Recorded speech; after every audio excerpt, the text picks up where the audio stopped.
vlog. Ito na vlog ko ngayon about sa Taglan. Tara, let's!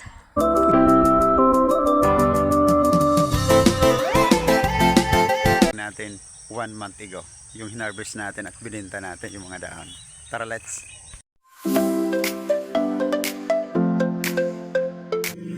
So kung ang buyer mo ang kailangan lang yung mga dahon, ay ito na yung tamang paraan, tamang sistema ng pag-harvest. Tingnan nyo naman, napakaganda, ang lulusog, ang gaganda ng mga dahon na hindi marireject ng ating mga buyer na kukuha ng mga dahon ng ating lemon grass.